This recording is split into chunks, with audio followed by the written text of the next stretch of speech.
আসসালামু আলাইকুম প্রিয় শিক্ষার্থী বন্ধুরা, তোমরা যারা 2025 সালে এসএসসি পরীক্ষা দেবা তোমাদের ইতিমধ্যে রুটিন দিয়েছিল।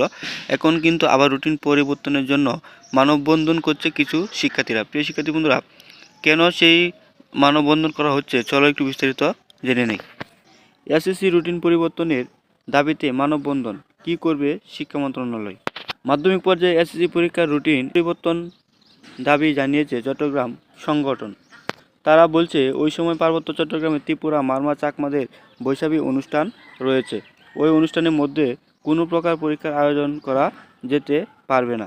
পরীক্ষার রুটিন পরিবর্তন করে নতুন পরীক্ষার তারিখ নির্ধারণ করে পরীক্ষার আয়োজন করার জন্য তারা মানববন্ধন করছে। ক্ষুদ্র নৃগোষ্ঠীর প্রধান সামাজিক অনুষ্ঠান বৈশাখী আয়োজন করা হয় ঠিক এপ্রিল মাসের 12 তারিখ থেকে 14 তারিখের মধ্যে।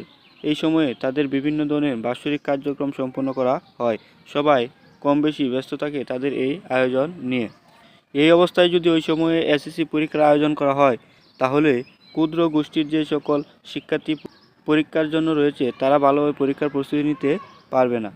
এজন্য খাগড়াছড়িতে মানববন্ধন করে পার্বত্য চট্টগ্রামের ছাত্র সংগঠন তারা ইতিমধ্যে চট্টগ্রাম বোর্ডের কাছে একটি স্মারকলিপি জমা দিয়েছে।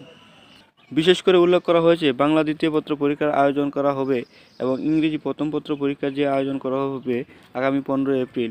এই দুটি পরীক্ষা পিছিয়ে আগামী পরীক্ষা নেওয়ার পরিকল্পনা করার কথা তারা বলছে। প্রিয় শিক্ষার্থী বন্ধুরা, তোমাদের যদি রুটিন পরিবর্তন হয় তাহলে তোমরা অবশ্যই আরও কিছুদিন সময় পেয়ে যাবে তোমাদের পরীক্ষার জন্য, কিন্তু তোমাদের যে প্রিপারেশনটা আছে সেটা কিন্তু নষ্ট হয়ে যাবে। প্রিয় শিক্ষার্থী বন্ধুরা, এই রুটিন পরিবর্তন হতে কে কে সমর্থন করবে আর কে কে করবে না কমেন্টে জানাবে। সকল শিক্ষা রিলেটেড আপডেট পেতে সবার আগে চ্যানেলটি সাবস্ক্রাইব করে রাখবে।